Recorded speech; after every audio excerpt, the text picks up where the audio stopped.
joining me to discuss further on the crisis in the health sector is Dr. Moronkola Kolade, the President, Association of Resident Doctors, Lagos University Teaching Hospital. One, thank you so much indeed for joining us on the news at 10. Let me begin by asking you, what exactly do the resident doctors clamor for? Basically, what's cut across is about the refusal of some hospital management to implement the adjusted salary structure, which has been approved by federal government since December 2013. The circular was released. That is your only grounds with the government? Huh? That's what's common to all the hospitals. However, there are a lot of hospitals with other local issues that is in addendum to the because you didn't start the strike at one time. It was batches. Others began to join you one by one, and then we have 43 tertiary institutions having this strike at the moment. No. Number was tertiary hospital on strike, probably less than about 30 something. About because in centers where the management has decided to do the needful, they are not on strike. It depends on the ability of the hospital management to resolve crisis.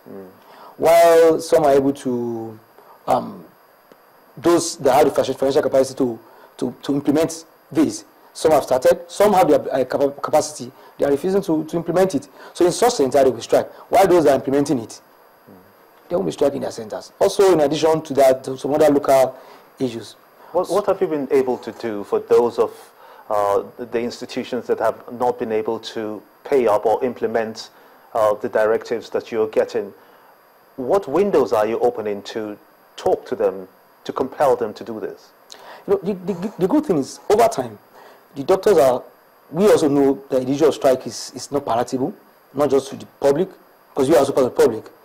Also, it affects us, our job, our training, and everything. But you observe that this strike wasn't declared nationwide, just to give opportunity for create succor. Because if it was a nationwide, strike, even last week would have been on strike. So that's a strategy to ameliorate the effect on the public. And based on that, at different points, the National Association has directed that each chapter should engage its management and look for fashion the way forward. As I speak to you now, some centers have suspended the strike. For example, Lut has suspended the strike yesterday, which is just suspended, and this is basically due to not the appeal from the committee of CMD. Why is this coming? It's coming from recently the former president, Chief Olusegun Obasanjo, invited the association and appealed to the association to take his commitment that he's also going to weigh into it. Now, when you have such appeal, to tell you that it's not like doctors are actually really interested in going on strike. If you recall that most centers had lots of press conferences to create public awareness in a bid to averting this crisis. So, this was an opportunity. The national body has agreed that if some centers are able to get written commitment from the management, though some have not totally based on written commitment, but at least minimum written commitment from the management. Based on that, some centers have sustained the strike. While some local issues are also being looked into. So negotiation continues. However, in centers where the CMDs are refused to do the minimum, this appeal may be difficult to be accepted by members. So what we are talking about is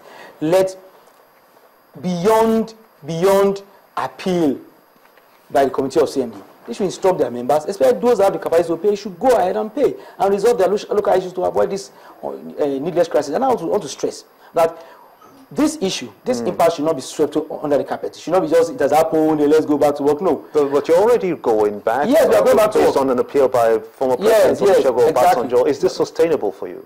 Going back, is it sustainable for you? I think it's sustainable. We are talking about someone that is the former president of the country, two-time president. I think it's sustainable. But what we are saying is the government should investigate the circumstances surrounding this impasse because it's needless. The government has done it. You observe, the strike action was not directed at the federal government. It was local issue. CMDs have refused to implement the directive of the federal government, plus some local issues which vary from center to center, it's what actually precipitates the crisis. So we are saying that the committee also should do more than just appeal. They should talk to their colleagues, especially those that are capacity to pay, should go ahead and pay and start implementation. It's not just about the salary, but it's about issue of trust. Government made this commitment more than 2 years ago. And the doctors have decided to wait, because aside the issue of salary, it has career progression implication. If your grade level has to move, as I say, somebody is like taking you a grade level lower. So it's not just about the money. But if you are refusing to implement this, it means you are flagrantly disregarding this. Let's get this very clear. You are going back to work. Yeah, we'll suspend the strike. It's on the appeal from the former president. I want to thank you so much indeed, Dr. Moronkola Kolade, for your time and your thoughts. Thank you. As part of its cost-cutting measures, the Anambra State government says it will not sponsor the 2015 pilgrims of Christians or Muslims. Governor Willie Obiano made this known when he hosted members of the Nigeria Christian Pilgrims Commission at the Governor's Lodge. He told the delegation that the present economic realities makes it difficult to come up with the huge sums of money to pay for the trip. They rose to their feet to recognize the presence of the Governor, Willie Obiano. The faces here are from the Nigeria Christian Pilgrims Commission during their usual visits to the Anambra State government ahead of the 2015 General Pilgrimage. The Executive Secretary of the NCPC, Mr. John Kennedy Okpara, reels out their plans for this year and asks for the Governor's support. We are partnering with National Lottery Regulatory Commission to ensure that every Christian that wants to go on pilgrimage will be able to buy a ticket. That ticket automatically qualifies you to get a free seat to the state of Israel at little or no cost to the state government and the federal government. In so doing, we are able to reduce the pressure on the state government, reduce the pressure on the federal government. We want to ask Your Excellency that you partner with us, like some of your colleagues are doing already, to make sure that every Christian in our state is given the opportunity and privilege of having a free ticket, buying the ticket, and then qualifying for a very transparent and open draw that will help us select those who are qualified to embark on the trip. They are disappointed by Governor Willie Obiano's reply, as he clearly points out that his administration will not sponsor anyone for pilgrimage this year. When I was inaugurated as governor, the price of oil was $105.6 per barrel, and today it's about $48 per barrel. Significant decrease. It has affected immensely the fact that comes to Anambra State, among other states, on a monthly basis.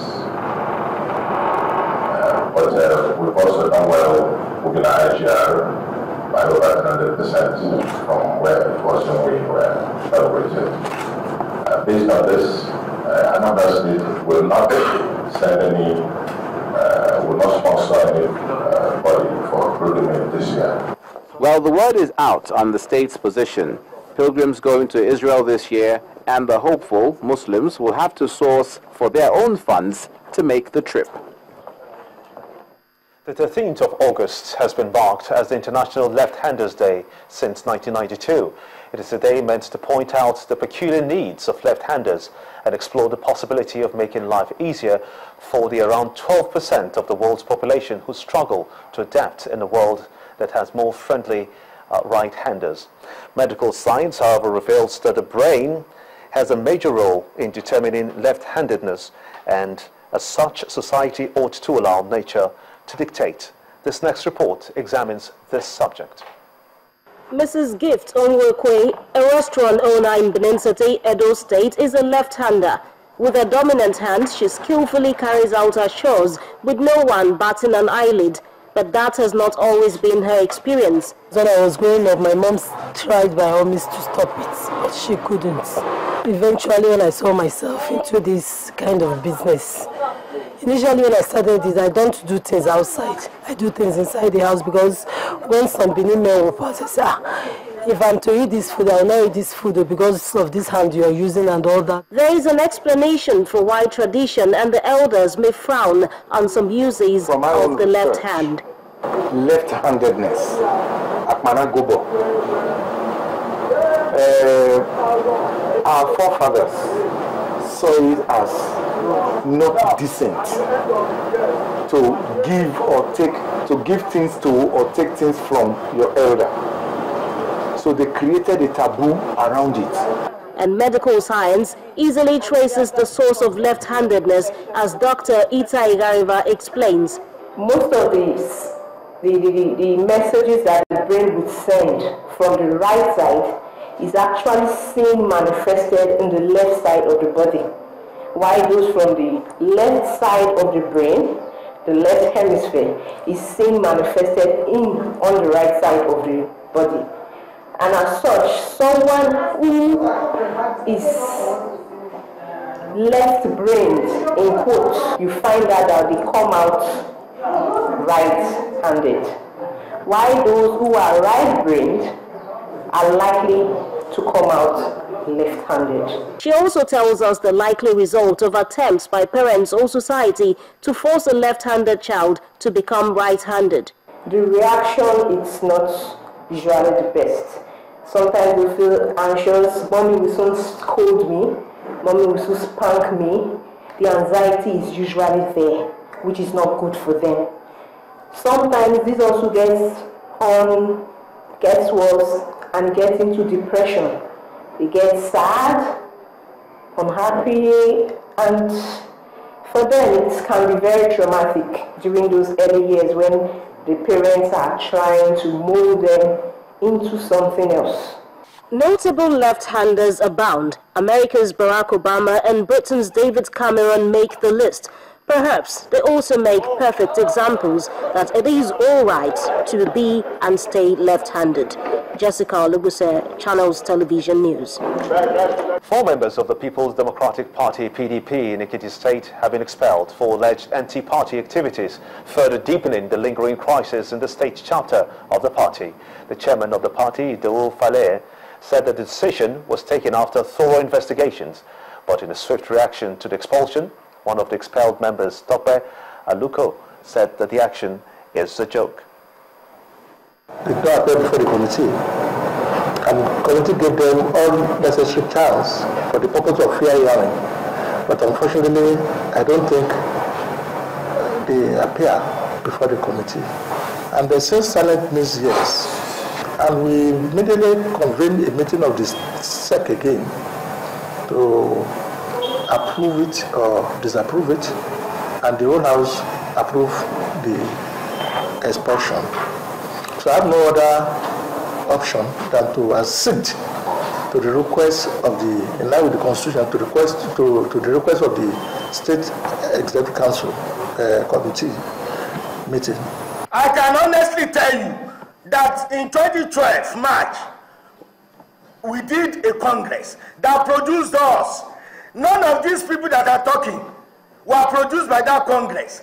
How can an elected governor or an appointee, a nobody from Labour, in terms of Comrade Faleye, now start talking about what? About PDP?